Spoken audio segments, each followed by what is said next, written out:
नमस्कार प्रिय विद्यार्थियों, आप लोगों का कीर्तिमान एकेडमी ऑफिशियल यूट्यूब चैनल पर बहुत बहुत स्वागत है सभी प्यारे विद्यार्थियों का। और अपनी इस वन लाइनर की क्लास में आज का टॉपिक है बच्चों समाज शास्त्रीय सिद्धांतों की अद्यतन प्रवृत्तियां, यानी समाज शास्त्रीय सिद्धांतों की अद्यतन प्रवृत्तियों के वो सारे तथ्य होंगे आप लोगों के समक्ष जो कम समय में आप ज्यादा से ज्यादा रिवीजन कर पाएंगे और सारे तथ्य इंपॉर्टेंट है। ओके बच्चों, इस टॉपिक से ज्यादा सवाल पूछे गए हैं। मैंने सर्च किया तो ज्यादा से ज्यादा सवाल हर साल पूछे जाते हैं, चाहे जीआईसी हो चाहे पीजीटी हो, कहीं का हो, हिंदी मीडियम जहां जहां से होता है सब जगह के लिए इंपॉर्टेंट है बच्चों। ओके, तो चलिए सभी प्यारे विद्यार्थियों को वेरी वेरी गुड इवनिंग बच्चों। क्लास को शेयर और लाइक जरूर कर दीजिए ताकि सभी लोग अपने आपके सभी दोस्तों तक ये क्लास पहुंच पाए और सभी लोग इसका फायदा उठा पाए। तो ओके बच्चों, आप लोग रेडी हैं इसके लिए, क्योंकि कम समय में ज्यादा आप अचीव कर सकते हैं। इस क्लास से कम समय में ज्यादा से ज्यादा तैयारी हो पाएगी। ओके बच्चों, तो आइए देखते हैं समाजशास्त्री सिद्धांतों की प्रवृत्तियां में किस तरह के तथ्य आप लोगों के सामने रखे गए हैं। तो ये रहा। अब देखिए इसमें क्या कहा जा रहा है कि प्रत्यक्षवादी सावयववाद, संघर्ष सिद्धांत, स्वरूपात्मक सिद्धांत, सामाजिक व्यवहारवाद, समाजशास्त्री प्रकार्यवाद। तो समाजशास्त्री सिद्धांतों को इन 5 श्रेणियों में किसने विभाजित किया है? समाजशास्त्री सिद्धांतों को इन 5 श्रेणियों में किसने विभाजित किया बच्चों? तो यह विभाजित किया है डॉन मार्टिनडेल ने। डॉन मार्टिनडेल ने विभाजित किया है इन 5 श्रेणियों में। ये 5 श्रेणियां आपको समझ में आ रही होंगी ने कि प्रत्यक्षवादी सावयववाद, संघर्ष सिद्धांत, स्वरूपात्मक सिद्धांत, सामाजिक व्यवहारवाद और समाजशास्त्री प्रकार्यवाद। ओके बच्चे, 5 श्रेणियां हैं। इन 5 श्रेणियों को विभाजित किया है डॉन मार्टिनडेल ने। ओके, अब आइए अगले पॉइंट को देखते हैं कि समाज शास्त्र में मध्य क्षेत्रीय सिद्धांत के प्रणेता कौन है? तो मध्य क्षेत्रीय सिद्धांत के प्रणेता बच्चों आर के मार्टन को माना जाता है। किसको? आर के मार्टन को माना जाता है। वहीं मध्यवर्ती सिद्धांत यानी मिडिल रेंज थ्योरी की अवधारणा किसने प्रतिपादित किया है? तो मिडिल रेंज थ्योरी यानी मध्यवर्ती सिद्धांत की अवधारणा को प्रतिपादित किया है आर के मार्टन ने। आर के मार्टन ने। ओके बच्चों, वहीं मध्य अधिसीमा सिद्धांत के प्रयोग का समर्थन किसने किया है? तो आर के मार्टन ने ही बच्चों इसका समर्थन भी किया है। ओके, इसका समर्थन किया है। वहीं मध्य क्षेत्रीय सिद्धांत यानी मिडिल रेंज थ्योरी के विचार का प्रतिपादन समाज विज्ञानों में सर्वप्रथम किसने किया है? सर्वप्रथम की बात हो रही है तो यह बच्चों टी.एच. मार्शल है। इंपॉर्टेंट है, इंपॉर्टेंट है बच्चों, टी.एच. मार्शल है। वहीं अब आइए आगे देखते हैं कि समाज शास्त्र में प्रकार्यात्मक परिप्रेक्ष्य का प्रारंभ करने वाला कौन है? प्रकार्यात्मक परिप्रेक्ष्य को, ओके, प्रकार्यात्मक परिप्रेक्ष्य को प्रारंभ करने वाला समाजशास्त्री कौन है? तो वह है बच्चों इमाइल दुर्खीम। कौन है? दुर्खीम है, इमाइल दुर्खीम। वही प्रकट एवं अप्रकट प्रकार की अवधारणा को किसने दिया है? प्रकट एवं अप्रकट की? तो आर के मार्टन ने दिया बच्चों। ओके, अगला पॉइंट है कि वे अवलोकित परिणाम जो किसी व्यवस्था में अनुकूलन अथवा समायोजन लाते हैं वे क्या कहलाते हैं? तो बच्चों वह प्रकार्य कहलाते हैं। प्रकार्य कहलाते हैं। August Comte, W Pareto, Bogardus तथा आर के मार्टन में से प्रकार्यवाद के अध्ययन से कौन जुड़ा है?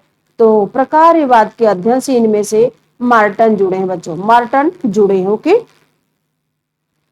मैलोस्की की प्रकार्यात्मक अनिवार्यता के विचार का खंडन करके प्रकार्यात्मक विकल्पों की अवधारणा का प्रतिपादन किसने किया है? प्रकार्यात्मक विकल्पों की अवधारणा का प्रतिपादन किसने किया था? ये है आर के मार्टन ने किया बच्चों, आर के मार्टन ने किया। ओके, वही प्रकार्यात्मक विश्लेषण में मार्टन के अनुसार आवश्यक आधार तत्व कौन से हैं? आवश्यक आधार तत्व कौन माने गए बच्चों? इसमें आवश्यक आधार तत्व है समाज की प्रकार्यात्मक एकता, सार्वभौमिक प्रकार्यवाद और अपरिहार्यता आवश्यक तत्व बच्चों। ओके, यह भी इंपॉर्टेंट में रख लीजिए इसको। वही अब अगला पॉइंट है कि प्रकार्यात्मक विश्लेषण में आवश्यकताओं के संस्तरण, आवश्यकताओं के संस्तरण की अवधारणा किसने दी है? तो आवश्यकताओं के संस्तरण की अवधारणा बच्चों मैलोस्की ने दिया है। किसने? मैलोस्की ने दिया है। ओके, वही ट्रोबिएंड आइलैंडर्स का प्रकारवादी पद्धति से अध्ययन किसने किया है? तो वी मैलोस्की ने किया बच्चों, वी मैलोस्की ने किया है। अगले पॉइंट में कि वह सिद्धांत जो स्थिरता की स्थिति पर विचार का पक्षधर है, इसमें क्या कहा जा रहा है कि वह सिद्धांत जो स्थिरता की स्थिति पर विचार का पक्षधर है, तो वह है प्रकार्यवाद है बच्चों, प्रकार्यवाद है।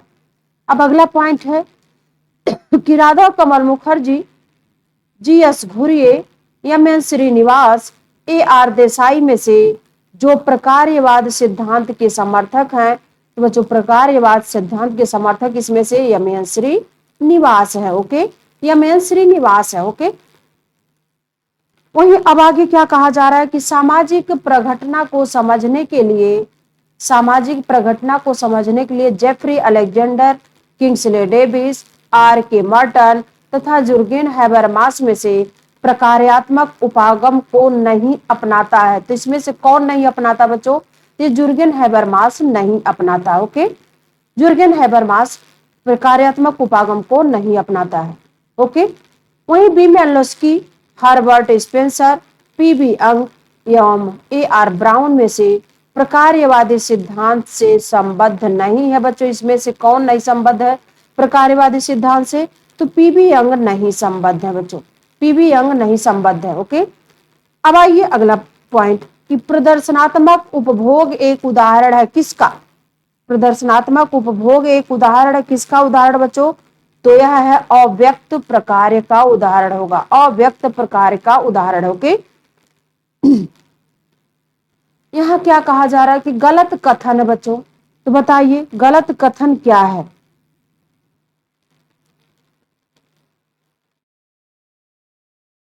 गलत कथन में कि प्रकार्यवाद एकता एक ऐसी दशा है जिसमें समाज व्यवस्था के सभी अंग अलग अलग कार्य करते हैं। तो बच्चों ये गलत है। ओके, यह गलत है, इसका ध्यान रखना। ओके, अब आइए अगला पॉइंट है समाजशास्त्र में प्रत्यक्षवाद, प्रकार्यवाद, आत्महत्या का सिद्धांत, उद्विकासी सिद्धांत में से अद्यतन सिद्धांत कौन सा है? तो अद्यतन सिद्धांत बच्चों प्रकार्यवाद है। इसमें से अद्यतन सिद्धांत प्रकार्यवाद होगा। समाज शास्त्र का वह उपागम जो सामाजिक व्यवस्था से संबंधित है, तो वह है बच्चों प्रकार्यात्मक है, सामाजिक व्यवस्था संबंधित। ओके, यू फंक्शन और डिसफंक्शन, यू फंक्शन और डिसफंक्शन की अवधारणा को किसने प्रस्तुत किया है?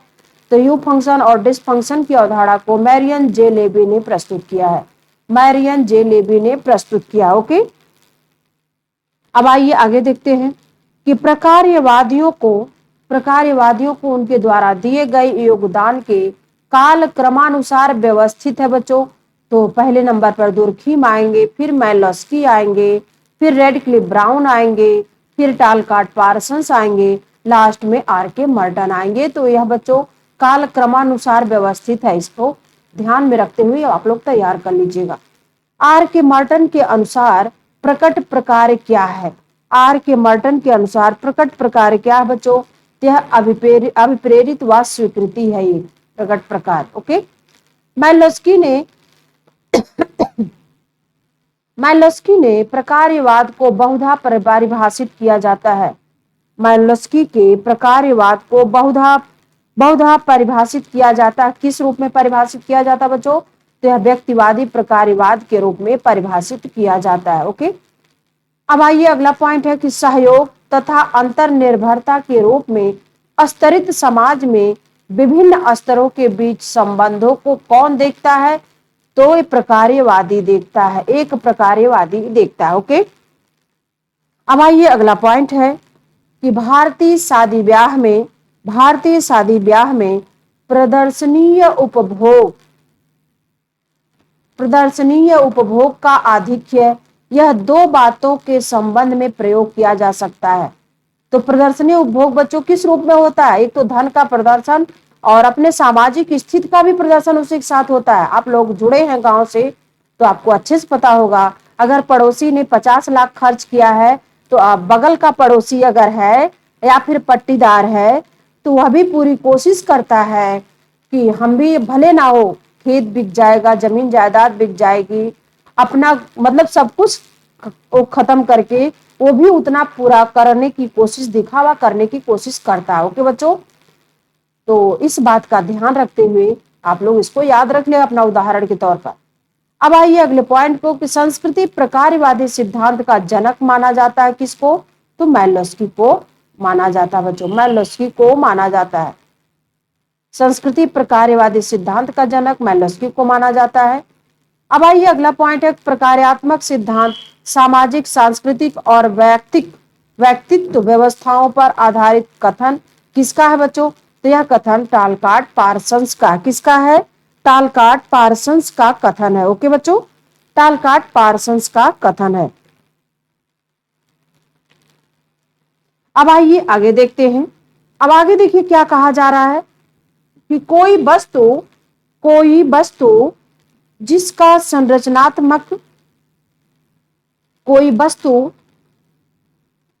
संरचनात्मक प्रकार्यात्मक विश्लेषण किया जा सकता है उसे मानकीकृत यानी प्रतिरूपित एवं पुनरावृत्तिक मद यानी आइटम का आवश्यक निरूपण करना चाहिए। यह बात किसने कही है? तो यह कहा है आर के मार्टन ने। ओके बच्चों, आर के मार्टन ने कहा है। अब आइए अगला पॉइंट है कि वह सैद्धांतिक उपागम जिसमें समाजों की अवधारणा सामाजिक व्यवस्था के रूप में की जाती है तथा सामाजिक संरचना के विशिष्ट लक्षणों की व्याख्या इन व्यवस्थाओं के अनुरक्षण में उनके योगदान के पदों में की जाती है। तो यह किस रूप में की जाती है, यह आपसे पूछा जा रहा है। तो बच्चों पदों के रूप में की जाती है, संरचनात्मक प्रकारवाद के रूप में की जाती है, संरचनात्मक प्रकारवाद के रूप में की जाती है। ओके, अब आइए आगे देखते हैं इसमें क्या कहा जा रहा है कि दुर्खीम के प्रकारवाद के केंद्र में विभेद था।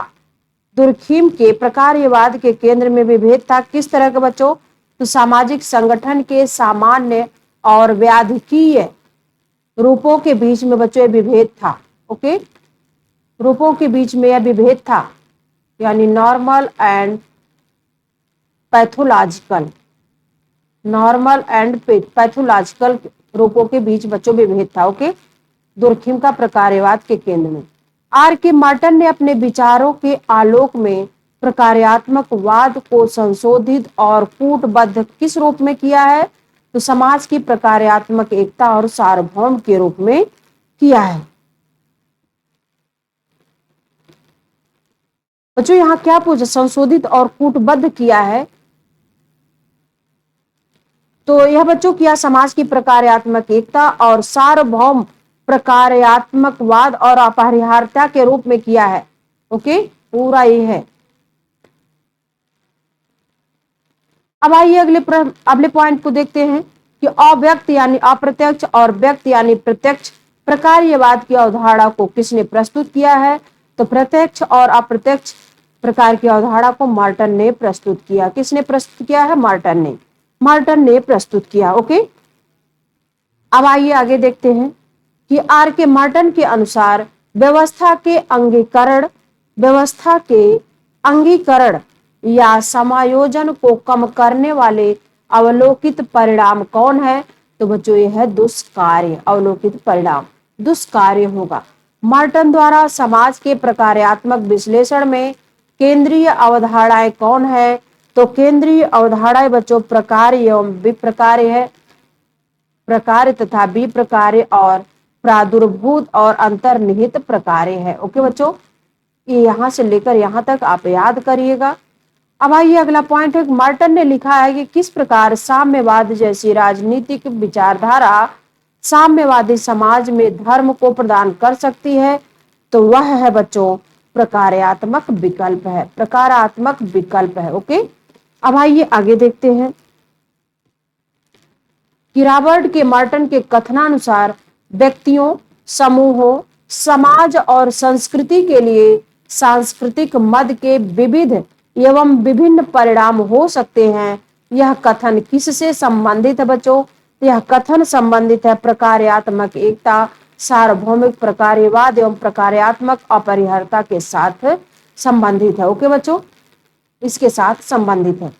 अब अगला पॉइंट आइए देखते हैं। अगला पॉइंट ये रहा कि प्रकार्यवादी सिद्धांतों को एक फील्ड दृष्टि के रूप में समाज को अग्रणी बनाने वाले कौन है? अग्रणी बनाने वाले तो आर के मार्टन है बच्चों, आर के मार्टन है। ओके, मार्क्स का सिद्धांत एक अतिवादी विकल्प प्रस्तुत करता है। तो अतिवादी विकल्प वह कौन सा है जिसको मार्क्स का सिद्धांत प्रस्तुत करता है? तो वह है प्रकार्यवाद है बच्चों, प्रकार्यवाद है। ओके, मार्टन के अनुसार प्रकट अप्रकट प्रकार्य होते हैं। मार्टन के अनुसार अप्रकट प्रकार्य होते हैं। तो बच्चों अप्रत्याशित और अमान्य होते हैं। ओके, अप्रत्याशित और अमान्य होते हैं। आर के मार्टन ने एक ऐसे होपी अमेरिकियों का उदाहरण दिया है जो वर्षा होने के लिए अनुष्ठान संबंधी नृत्य करते हैं। तो यह किस तरह का उदाहरण होगा जो अनुष्ठान के लिए नृत्य करते हैं वर्षा होने के लिए? तो वह अव्यक्त समारोह हो जाएगा बच्चों, अव्यक्त समारोह इसे कहेंगे। ओके, अव्यक्त समारोह इसे कहा जाएगा। ये बार बार पूछा जाने वाला तथ्य है। तो ठीक है बच्चों, समझ में आ रहा होगा, ये पूरी क्लास आ रही होगी और आपके लिए बहुत ही इंपॉर्टेंट क्लास होती है बच्चों पर डे की। ओके, तो आप लोग इसको देखिए, अच्छे से रिवीजन करिए, कम समय में ज्यादा से ज्यादा आप लोग कवर कर पाएंगे। और मेरे साथ 4 बजे वाले में तो प्रैक्टिस कर ही रहे हैं, तो और इसका रिवीजन करते रहेंगे तो आपका अच्छे से तैयार होता जाएगा बच्चों। तो इसी बातों के साथ मैं अपनी क्लास को समाप्त करती हूँ। फिर मिलती हूँ कल मैं शाम 5 बजे। तब तक आप लोग पढ़ते रहिए, स्वस्थ रहिए, मस्त रहिए बच्चों। Bye bye, take care. हाँ, ओके बच्चों, ओके बच्चों, तो ठीक है बच्चों।